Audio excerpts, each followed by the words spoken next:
Então, o marxismo da direita liberal nacional, né, é um pouco uma provocação, né, a princípio, né. Então, assim, inicialmente, por que isso? Porque eu queria chegar aqui e falar, vocês são todos marxistas, né. É para isso que eu escolhi esse nome, para chamá-los de marxistas. Mas só isso? Não é só isso, não. É para mostrar que existe um marxismo muito forte dentro de todos nós, né. E eu acho que existe uma relevância em Marx ainda. Marx é um autor importante. Do ponto de vista econômico, eu acho que ele é horroroso, a contribuição dele, mas do ponto de vista filosófico é interessante. E uma coisa que é interessante para mim, que é a parte mais importante da obra dele, para mim, é a ideologia. Então é sobre ideologia que a gente vai tratar aqui hoje. Beleza?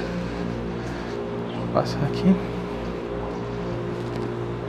Então, introdução para apresentações, que coisa esquisita, né?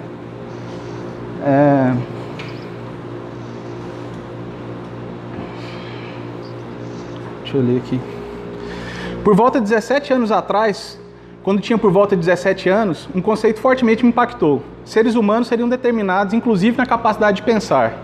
Ou melhor dito, a origem das ideias era conhecida e estava vinculada com a tentativa de justificação do modo de produção vigente, de modo a mascarar as desigualdades, ocultar as contradições e velar as explorações. Nesta visão, não se pensa ou se convence por nenhuma lógica interna, mas externa. Não se deve à lógica formal, aristotélica, silogística, à reflexão, à lógica difusa, fuse, à lógica do terceiro incluído, a abduções, deduções, induções, a investigações exaustivas, mas a sofismas, falácias, manipulações, a persuasão, retórica, cinismo, a demagogia, ao conflito, à contradição, à dialética, à alienação. Deve-se a tudo isso toda suposta compreensão do ambiente circundante. Então não é investigação pessoal que leva ao entendimento, mas toda essa cadeia de mentiras, né? Toda essa cadeia de falsidades. Algumas palavras grandes foram ditas, e nenhuma delas serão objeto de discussão, nem tampouco fazem parte do vocabulário que pretendo utilizar, mas ainda assim possuem função nesse texto. Elas servem de guias para pesquisa futura, pesquisa pós-apresentação. Esse palavrório tudo aqui, por quê? Porque eu acho que vocês têm que estudar um pouquinho de lógica, um pouquinho desses conceitos e entender isso para poder participar da discussão sobre ideologia, né? A partir do momento que vocês têm esse arcabouço intelectual, vocês vão ter uma capacidade maior de discursar, de debater, de ver até que ponto ideologia existe, mesmo até que ponto é uma falácia, até que ponto é uma mentira. Ofereci como sugestão de aquecimento a esta conversa 3 obras. Um livro para quem gosta de ler, um documentário para quem prefere multimídia e um filme para quem está mais interessado em arte. Nenhum deles é necessário para a compreensão do que pretendo demonstrar. Prefiro me esforçar para ser compreendido por todos aqueles que têm ao menos atingido a fase adulta e uma mínima alfabetização. Então, isso aqui não é para nada de intelectual, é bem básico. O livro é O que é Ideologia, de Marilena Chauí, de 84. Documentário Slavoj Žižek, O Guia Pervertido de Ideologia, de 2012. E o filme Eles Vivem, de 88. Ao tentar formular a futura apresentação, isso aqui é apenas um preâmbulo, uma inquietação me conteve. Já fui incompreendido uma vez. Falha minha. É sempre preciso buscar mais clareza, simplicidade e facilidade de acesso a falar. E assim, ao tentar explicar o que queria apresentar, acabei produzindo uma nova visão sobre a origem das ideias. De modo que no período de 2 meses produzi não uma, mas 3 apresentações. Espero apresentar uma a uma e no final de cada perguntar se estão dispostos a ouvir mais a próxima. E pensar que vocês teriam escolha, né? Espero que todas as apresentações sejam curtas. Tá joia? Então, beleza. O primeiro conceito que a gente precisa entender é o que é esse diabo de... O que é ideologia, né? Então, ideologia, existem 4 conceitos diferentes. A palavra é utilizada em 4 contextos diferentes. O primeiro começou com o francês, Diderot, investigação. Então, ele queria saber a origem das ideias, de onde que as ideias surgem. Ideologia é isso, é a pesquisa, é a tentativa de saber a origem das ideias, da explicação a elas. Que fenômeno é esse? Como a gente é capaz de pensar, de imaginar, de produzir conteúdo, produzir argumento? Então essa era a preocupação. Depois ela se tornou uma forma de ofensa, né? Napoleão assumiu o governo e chamou de ideólogos aquelas pessoas que eram românticas. Então, aquele grupo que estava estudando, querendo saber como que se entendia a origem das ideias, teve o significado pervertido para romântico, para idealista, para utópico. Então, a ideologia passou a ser uma forma de ofensa para quem é utópico. Marx pegou o conceito, resgatou e falou assim, não, ideologia é uma forma de alienação. Ou seja, é um tipo de produto intelectual que dificulta o entendimento da própria realidade, que mascara a compreensão da realidade. Essa é a visão de Marx. E no final, ideologia também muitas vezes é chamado de paixão política, né? Então, por exemplo, um jeito de lembrar, por exemplo, a música do Cazuza, né? Eu falo, ideologia, eu quero uma para viver. O que é que ele quer viver? Ele quer um sentido, ele quer uma paixão política, ele quer construir, ele quer um conjunto de valores que de alguma forma ordene e oriente a vida, né? Então, todos esses conceitos, ideologia tem pelo menos esses 4 significados. O ponto que eu vou abordar, alienação, o ponto marxista, a palestra é da visão marxista. Beleza? Uma coisa que eu queria perguntar. Quem leu o livro? Quem viu o documentário? Quem viu o filme? Alguém manifesta? Gostou, não gostou?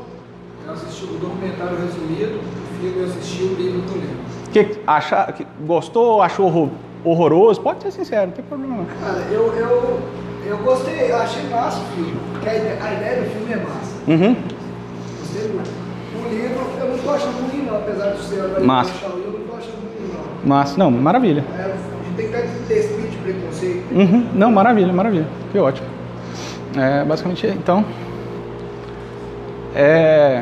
esse é um trecho do livro, né? Então, ora, o real não é um dado sensível, nem um dado intelectual, mas é um processo, um movimento temporal de constituição dos seres e de suas significações. E esse processo depende fundamentalmente do modo como os homens se relacionam entre si e com a natureza. Talvez ficou meio confuso, não tem tanta importância, o importante é o que está sublinhado.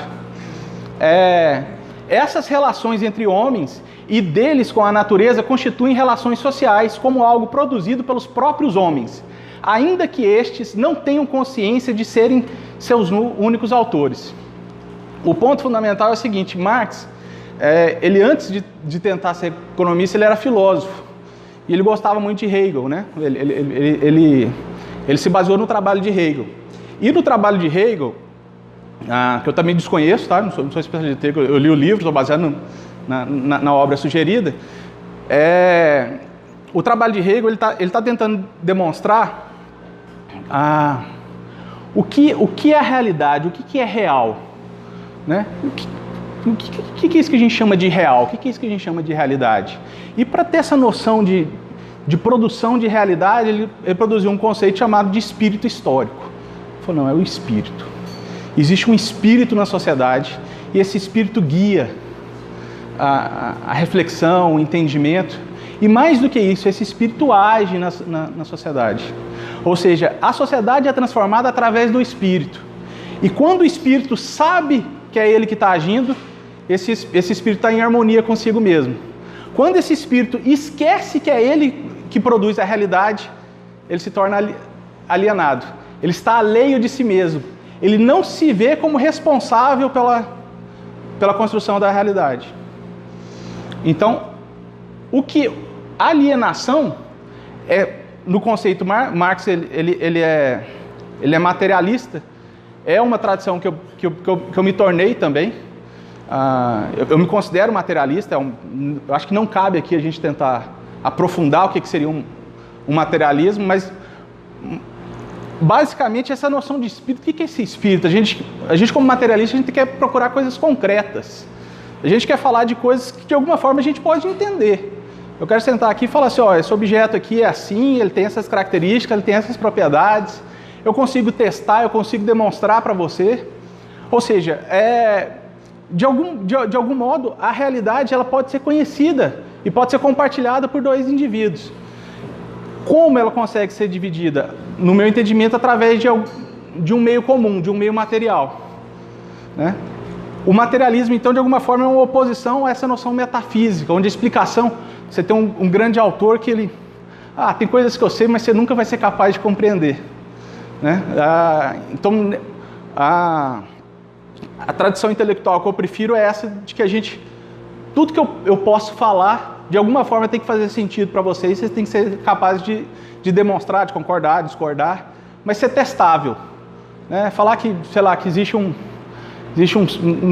dragão dentro de uma garagem, que não tem como eu produzir nenhuma máquina capaz de detectar, não tem como fazer nenhum teste para verificar, como você sabe que tem um dragão lá? Né?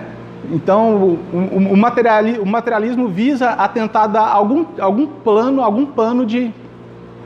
comum de contato para permitir uma discussão possível, para mim, uma discussão onde os dois lados estão falando de alguma coisa que eles de alguma forma entendem, ou pelo menos são capazes de apontar. Eu aponto ali, eu estou falando daquilo ali, não estou falando do resto. Né? Ideologia. Qual que é a diferença de ideologia? Onde que está a ideologia? Ideologia é tudo aquilo que atrapalha o espírito a reconhecer que é ele o transformador da realidade. Então a alienação é o fato do espírito não se reconhecer como transformador da sociedade. Ideologia é a ideia que garante que o espírito não vai compreender, que o convence do contrário, que o mascara, que é uma falácia, que é uma mentira. Tá? Então essa que seria a diferença entre os dois. Uma coisa que eu não falei, são 4 pequenos trechos que eu vou ler. Eu acho que esses 4 primeiros trechos são basicamente tudo que você precisa saber sobre ideologia. E se no final dessa apresentação vocês forem capazes de fazer uma apresentação com esses 4 textos, eu estou satisfeito. Ou seja, vocês entenderam o que eu me propus. Eu testei, ou seja, eu vi que vocês fizeram a apresentação, eu vi que vocês realmente entenderam, que vocês não me enganaram, não só balançaram a cabeça, não, vocês são capazes de fazer essa apresentação aqui também. Tá? Então, esses 4 textos, a importância dele também é por isso, ele serve uma forma de teste para mim.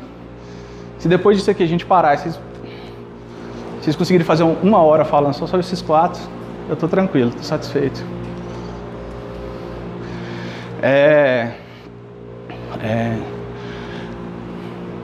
Não nos vamos naturalmente dar ao trabalho de esclarecer os nossos sábios filósofos sobre o fato de que a libertação do homem não avançou um único passo por terem resolvido a filosofia, a teologia, a substância e todo o lixo na consciência de si, por terem libertado o homem do domínio dessas frases sobre as quais ele nunca foi escravo.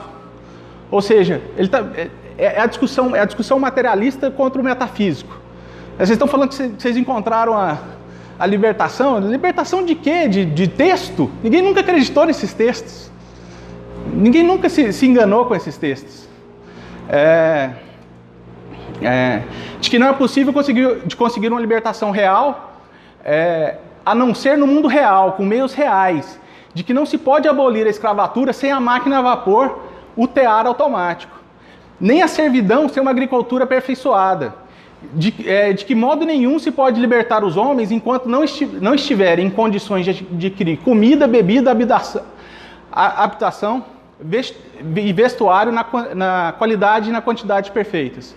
Ou seja, você quer libertar o homem, ele precisa de comida, ele precisa de estrutura, ele precisa de riqueza. Né? E para mim esse trecho é muito interessante, porque os marxistas eles são muito bons como pedra. Acho que é um argumento maravilhoso esse aqui. É uma crítica fabulosa. Não, vocês são ideólogos, né? Vocês são românticos, vocês estão querendo construir a sociedade, as pessoas precisam sobreviver, a pessoa precisa de vacina, a pessoa precisa de um teto para morar.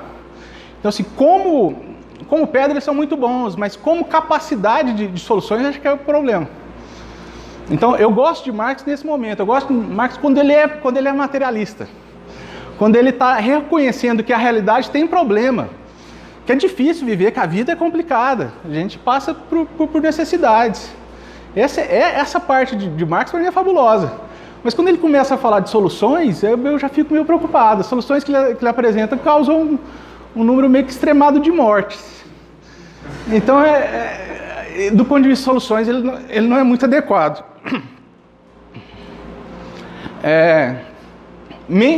Já é Trotsky, em 33. Mentes ingênuas pensam que o ofício da realeza se aloja no próprio rei, em seu manto de arminho e sua coroa, em sua carne e ossos. De fato, o ofício de realeza é uma inter-relação entre as pessoas. O rei é rei apenas porque os interesses e preconceitos de milhões de pessoas são refratados por sua pessoa. Elas brilham no rei. Quando a inundação do desenvolvimento varrer essas inter-relações, o rei parece ser apenas um homem desmaiado, com lábio inferior flácido. Aquele que uma vez foi chamado de Afonso XIII, rei da Espanha entre 86 e 31, podia discursar a respeito de suas novas impressões. Ou seja, ele está falando aqui, vai conversar com esse cara que acabou de deixar de ser rei, pra você ver que ele é um ser humano como qualquer outro, que ele é falho como qualquer outro. Por que isso é importante? Porque seria, para quem vê o filme, é um pouco a noção do óculos, né? Existe de alguma forma um óculos onde que você olha para o rei e você fala, mas peraí, eu posso ser rei também, por que esse cara é rei? Por que ele está lá? Às vezes eu tenho condições de assumir responsabilidades e resolver problemas de modo melhor do que ele. Mas normalmente as pessoas de alguma forma se curvam ao rei. E por que se curvam ao rei? Porque existe um arcabouço intelectual, existe algo chamado ideologia que as convence de que o rei é rei. O rei se convence de que ele é rei, está diante de súditos, e os súditos se reconhecem que são súditos e estão diante de um rei. Ideologia é isso, é o que garante essa divisão entre esses dois grupos. É o que garante um reconhecimento de que um homem, de alguma forma, pode subjugar o outro homem, pode estar acima do outro homem. Isso é um bom exemplo. É interessante que aquela obra é de 33. Eu quero mostrar que isso não foi uma ideia de Trotsky. No Capital, olha lá, existe uma nota de rodapé que diz: em geral, essas determinações reflexivas são muito peculiares. Esse homem, por exemplo, é rei apenas porque os outros homens comportam-se como súditos diante dele. Eles pensam, ao contrário, que são súditos porque ele é rei. Né? Ou seja, Trotsky não inventou aquilo lá também. Né? Trotsky leu isso antes de onde? Lá no Capital, lá de Marx. E de onde que isso vem? Isso vem de Hegel. São as categorias reflexivas. Como a gente está trabalhando aqui com a noção de ideologia, uma das noções de ideologia é de resgatar a origem da ideia, quando ela primeiro foi falada. Ou seja, aquele texto de Trotsky foi falado antes por Marx, foi falado antes de Hegel. Será que existe alguma coisa anterior ainda? Né? E, gente, vamos agora ver 3 casos aqui. Agora é a primeira apresentação. Nessa primeira apresentação eu preciso definir 4 conceitos. Eu preciso definir economia, poder, política e Estado. Economia, eu vou trabalhar com essa noção. Existem 2 tipos de economia. Né? Existe a economia como fenômeno, aquilo que acontece na rua, aquilo que não está no livro, aquilo que vai ser objeto de pesquisa. Certo? É o fenômeno. É aquilo que não pode ser escrito. É aquilo que existe. E existe a economia como aquilo que está no livro, aquilo que foi escrito, ou seja, a análise do pensador. Né? Então existe economia, quando a gente está falando de economia, a gente fala, estou pensando em economia marxista. O que é isso? É o que está escrito no livro. A economia de Hayek. É o que ele escreveu no livro. Mas o que ele escreveu no livro a gente chama de economia, mas é a ciência econômica. Não é o objeto em si. O objeto em si é esse fenômeno. Há uma distinção. Então, como fenômeno que está fora dos livros, objeto de estudo, que existe fora da centralização, fora do planejamento, anterior à ordenação, aquilo que é espontâneo e produz riqueza. A economia funciona e existe antes de qualquer governo, antes de qualquer economista, antes de qualquer teorização. A economia já está resolvendo, de alguma forma, a dor de existir, trazendo conforto, trazendo alimento, trazendo abrigo, muito antes de qualquer entendimento do que é moeda, do que é capital, do que é qualquer conceito que existe dentro da economia. Então a economia existe primeiro, e no meu entendimento a economia está muito próximo de uma gravidade, por exemplo. É um fenômeno que existe na natureza, e que a gente precisa conhecer, não é? Ninguém está falando... Que coisa louca você pensar, alguém fala assim, eu quero transformar a gravidade. Por que você quer transformar a economia? Entendeu? São fenômenos, da mesma forma. Não é criação humana, não, ela existe independentemente da vontade humana. Não foi o planejamento humano que produziu a economia. Antes de qualquer planejamento existia economia. Então, o primeiro conceito é esse. O segundo conceito é a noção de poder. Esse é muito bom porque eu quero desvincular poder de política. Eu acho que é a confusão mais comum que se faz. O que é poder? Poder é exercício de comando, controle, coerção, liderança, aquilo que faz algo ser compulsório, obrigatório. Poder é aquele que diz como queremos que os outros sejam, aquele que quer definir como que os outros agem. Ele faz isso através do exercício de poder, através do uso da força. Se dá por hierarquia. Então isso é poder. Posso fazer uma pergunta? A gente pode dizer que essa definição do poder, junto com esse exemplo que você citou de hierarquia, podemos pôr um pouco de Weber dentro disso aí? Tem alguma coisa a ver? Cara, eu não estou usando Weber aqui, não estou usando Weber. Assim, eu li o livro do Weber que você falou, ficou próximo. Eu sei que você não está citando Weber, mas ficou próximo assim com a forma de pensar dele. Então, eu acho que Weber vai aparecer quando eu falar aqui de Estado. Na definição de Estado vai ficar mais próximo de Weber. Mas o ponto é que eu não estou citando eles, não estou baseando, mas sim, tem semelhança, sim. Política. O que é política, né? Originalmente é o controle da cidade. Controle da cidade a respeito de poder. Controle, aquela determinação. A gente que manda. A cidade vai fazer assim. É assim que a cidade vai fazer. Originalmente o conceito é esse. Mas eu acredito que político, o conceito é refundável. Refundável como? Pode se renascer através de se passar a significar acordo voluntário, consenso, deliberação, negociação, coincidência de apostas, financiamento privado e intencional de bens e serviços fora das relações familiares. Ou seja, quando você financia seu filho uma educação, você não está fazendo política, você está ajudando seu filho, você está dentro da sua família. Mas quando você está financiando a escola do seu vizinho, agora a gente está falando de política. Você acha que o seu vizinho tem que ganhar algum tipo de segurança.